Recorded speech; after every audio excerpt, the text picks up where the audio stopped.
Next, I want to talk about the attitude of communication. And you may be saying to yourself, is that really an attitude? I don't think communication is an attitude. I think it's a practice. I have found over the course, especially in the last 5 years, as I've really dug deeper into public speaking and influence and leadership and how vision is communicated and how people communicate, there's some subtle little things that are often missed, but they're glaring challenges when you're on the receiving end of that type of communication. So let me just give you some examples of that. Someone who tells a story, for an example, and about halfway through them telling this story to make this point, you realize, A, I've heard this story before, B, it was told better, and C, the point that you're trying to make doesn't even really work with the story because I already know what point this story goes with. Now, I don't know if you've experienced that moment or not, but I'm going to guess if you have ears and you've been on this planet for more than 3 or 4 years and can cognitively remember having a conversation with someone, you've probably experienced that to some degree or another. It would be tantamount to the guy who tells a joke and completely forgets the punchline, or tells a joke and can't deliver the punchline at all. Now, the challenge with that when you talk about leadership and vision and communication, I think is really, really clear. If you are in a leadership position and you intend to influence others, communication is absolutely key. John Maxwell on the 21 Irrefutable Laws of Leadership talks about the law of the lid. And what he says by that is if you look at your effectiveness on a measure against your leadership skills, your effectiveness can never exceed your leadership skills. Well, one of the greatest leadership skills, in my opinion, is the skill of communication. So if you cannot properly communicate or cannot communicate in a way that the people that you are delivering your information or your expectations or your standards to can receive it and understand it and digest it and act on it, then you are limited right there. So a great educated person, a greatly experienced person, a greatly well-heeled person in the right job title with the right authority and access around them, who cannot communicate their wishes to people that work for them or work with them, whether they be joint venture partners or they be collaborative business units or they be employees or they be superiors. If they cannot clearly communicate, they've lost it. They will never rise any higher than that level of communication in their leadership opportunities. And very soon those doors will begin to close slower and slower and slower until there's nothing left. Now, here's some things that I believe Dale Carnegie, for an example, more than 100 years ago, laid out a really simple formula. He calls it the magic formula. But part of that I really adhere to, and it goes back to that telling a story with a different point, or telling that story and not remembering the punchline, or telling that story and not telling it as well as it was told the first time. Anytime you try to memorize a speech or tell someone else's quote or tell someone else's content, you're going to run into the challenge of, did I do it as well? Did I do it thoroughly? Etc. The 3 E's are kind of the parameter that prevents that. And it really is an attitude about what you say to others that allows you to operate with these 3 E's in place. Look at them as 3 legs on a stool. Take away any one of them and that stool will not stand. The first one is earn the right. Now, you may have earned the right to tell that story or to deliver that message or to communicate that expectation because you have the job title, because you have the degree of the education, because you have the experience, or maybe it's just a moment in your life that you've actually lived through. Or maybe you've just researched it. There are guys like Brendan Burchard, even Anthony Robbins, when he first started out. What he did was went about the business of interviewing the absolute experts on the subjects he wanted to talk about. And by doing so, accumulated the mass knowledge of multiple hundreds of people that allowed him to say, I have studied this concept, this theory, this philosophy, this information at length. I have compiled more information in one place about all of this data than anybody else before me. And so, having done that research, having done that footwork, he has earned the right as if he had lived through the experience. So you've got to earn the right to talk about what you're talking about. If I walked in the door having been a firefighter and a DJ and a dad and a retail guy and a marketing guy and simply started talking to you about nuclear physics, I would be way in over my head because I've never done any research in that field. I am not a chemist by any stretch of the imagination. And although I have a good brain for science, that is not an area that I have researched. Any conversation that I would have at that point, I would be speaking out of turn.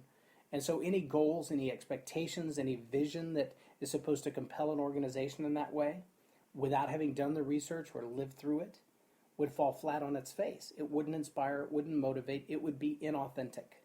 So you've got to earn the right to talk about it by whatever means that you've earned it. You've got to earn the right to talk about it.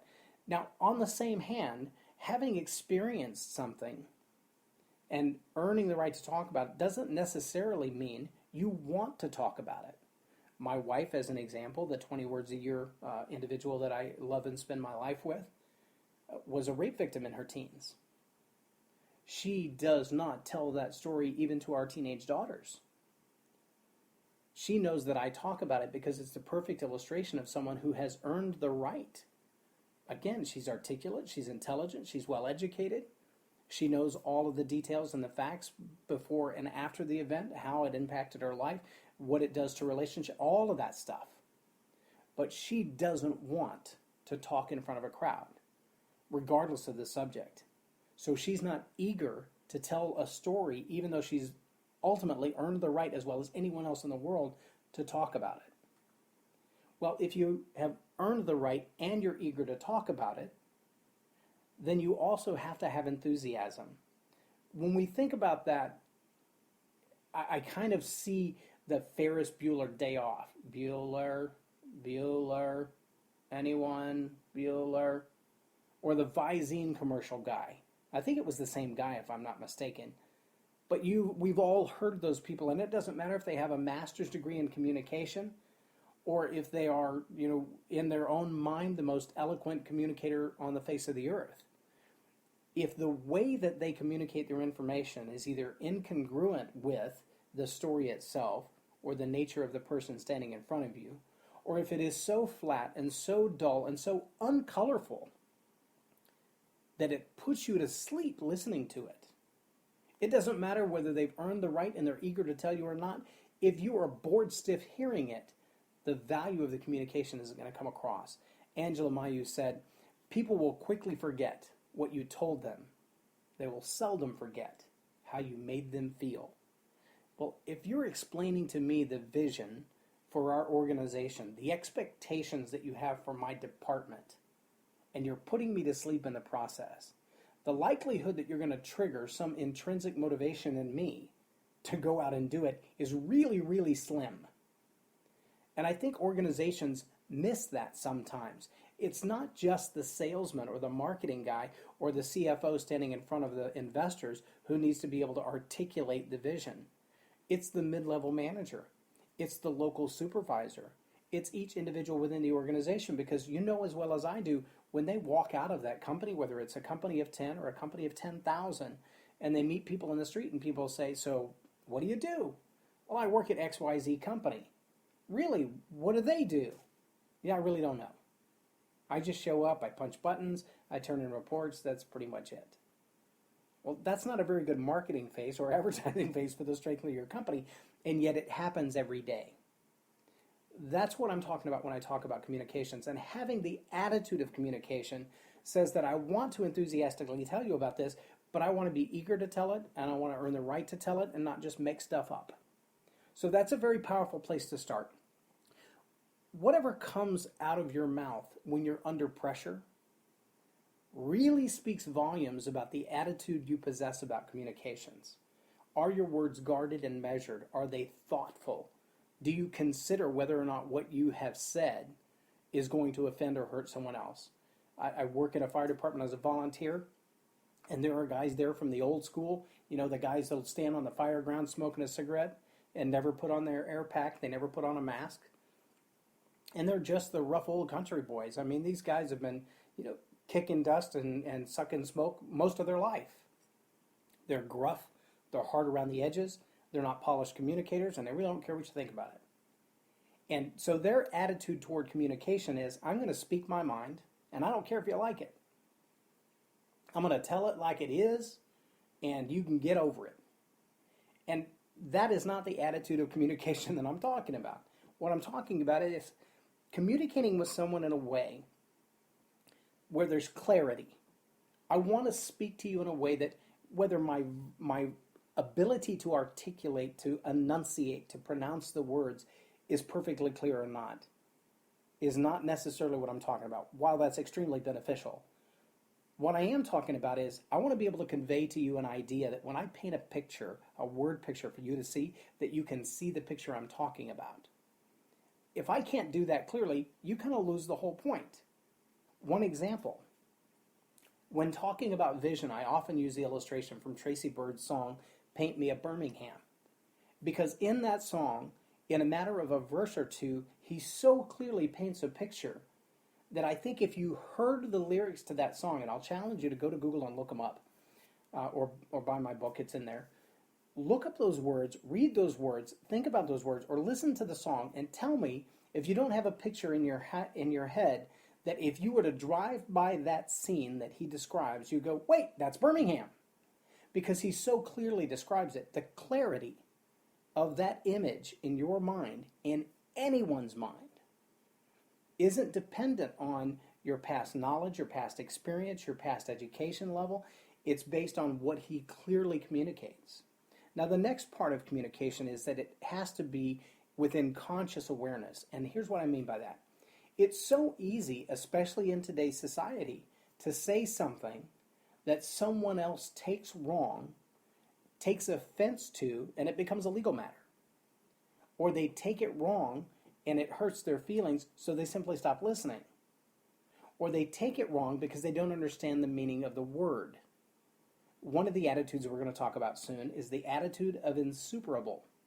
It is a real word. It's in the Webster's Dictionary. You can look it up. You can Google it. You can find it anywhere you want to. Insuperable. We'll talk about what it means briefly. But when I first started using that word, I had people that just looked at me like I had called them a buffalo. They had absolutely no idea what I was talking about. And some of them, because of the attitude of their own life, the things that they believe about themselves, instantly correlated the fact that I was using in common conversation a word they'd never heard with my talking down to them or being condescending. They felt like I was saying they were stupid because they didn't understand the word that I was using. For that reason, I'm very clear that this is a real word, it's not made up, and no, I didn't have a clue what it meant until I stumbled across it. But when I found out what it meant, it became so important in my life that I can't live without the word anymore. And so I clearly express that every time I talk to someone. I'm consciously aware of the fact that that word triggers strange emotions in people. Before they know what it means, it's like calling them a potato. It has no frame of reference to use whatsoever. So you've got to be consciously aware of the words that you use, the things that you say, the illustrations that you draw, the pictures that you paint. If I told someone who was born and raised in South America about snow, it might be really hard to explain. Kind of like when I had to explain to my 86-year-old grandmother that when she called me on my iPhone, that her picture popped up. It really messed with her head until she did it a couple of times and realized how that worked. That's a unique proposition for her. I have to be consciously aware of that. Next, I have to be consistent. You've got to be consistent in the way that you communicate. Now, by consistent, I don't mean that every single time you talk you use big words because everybody needs to hear big words. Nor do I mean every time you talk you speak on a third grade level because some people are just silly or simple and they don't understand what you're saying. What I do mean is you need to be consistent with your own nature. You need to be congruent with the person that you are, the job that you hold, the title that you have. Perhaps you've run across that person who, for lack of a better word, is just pompous. They want to use big, giant words for the sole purpose of impressing you with their intellect. They want you to feel inferior. And they do it because they feel inferior, and this is their way of measuring up.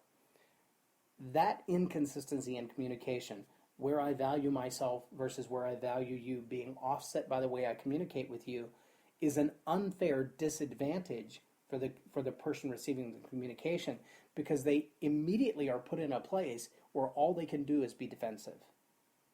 When you're consistent in the way you communicate, people begin to catch the patterns. They begin to see what it is that you're talking about. And being consistent with who you are in your life will make a big difference as well. When I coach public speakers, one of the first things that I ask them is, what is it you like to talk about? And what I mean by that is not just who do you want to talk to, how much money do you want to make doing this, what is your topic of expertise, but what comes out of you when you're squeezed? When you're under pressure, is it a string of profanities? And I'm not judging that. I'm just saying, if that's the normal you, don't doctor that into something totally different. Don't try to sound like a Southern Baptist preacher if the most common thing that comes out of you when you stub your toe is a string of profanities. If your nature is to speak like a sailor, then speak like a sailor always. Be consistent with who you are. Now, my own opinion is that's probably not the most professional, most successful way to communicate, and it's not going to go over well with everyone. So you might want to work on the who that you are so that you can be consistent with the way you need to communicate to be successful in life. A good example of that, Bill Engvall tells a story about going into a record store to buy an album for his daughter, and the guy across the counter had everything on his body pierced. And he just looked at him like a dog looking at a bizarre sound until the guy finally said, "What are you staring at?" And he's like, you're weird. Why would you do that? When the thing that comes out of us doesn't seem appropriate, when the thing that comes out of us isn't well thought out, silence may be the best answer. At the same time, you have to wonder about, unless the guy owned the record store, what kind of place was this? What kind of clientele did they have? What kind of stuff did they sell that fit the mold of the company that they wanted to represent? So being consistent with who you are and what you say sometimes is a stretch. And finally, consideration. It's really easy to unintentionally offend someone when the purpose of your communication is about you. When the only reason you talk is to hear yourself talk. When the only reason you speak up is because you got something to say. And it has no ability, no opportunity, or no intent of adding value to or building someone else up. Those are the moments when you probably should say nothing. Again, on Bill Engvall's album, and I can't remember the name of the album, the last song in there is "Shoulda Shut Up." And my friends, sometimes the best form of communication is absolute silence. Now, here are some indicative phrases that you might hear for someone who has a proper attitude toward communication or attitude of communication. I heard you say that time with your family is more important than a bonus. Would you prefer time off as an incentive for established targets that you should reach? Now, when you think back to some of the things we've talked about before the attitude of communication, you'll recall that we talked about the attitude of expectation and the attitude of excellence. When you start to put those things together, some of the things you'll see is when you set an expectation and you clearly communicate that, you're looking for those internal motives of the individual. You're establishing those goals. Part of that means listening well. And you cannot communicate if you cannot listen. It's one thing to stand at the front of the room and talk and talk and talk in the form of a lecture. It's an entirely different thing to stand in front of the room, and I don't care if you're giving a keynote speech or a 5-minute presentation on your report that you've had to turn in, or a book report for a school lesson, or if you're a preacher in the front of the church. If this is a monologue and not a dialogue, meaning you're not listening to, you're not conversing back with the responses you're getting from your audience, then you are not effectively connecting with your audience. John Maxwell's book, Everyone Communicates, Few Connect, is one of the tools that I use to coach people in communications as well, because it has 5 really simple steps on how to connect with people, practices that you've got to employ if you're going to be an effective communicator. And as we know, you cannot be an effective leader without the proper attitude of communication. So I encourage you to pick up the book. If you'd like to ask about a mastermind or more information, you can check it out on the website. The attitude of communication is just as important as any other attitude that we're going to talk about today.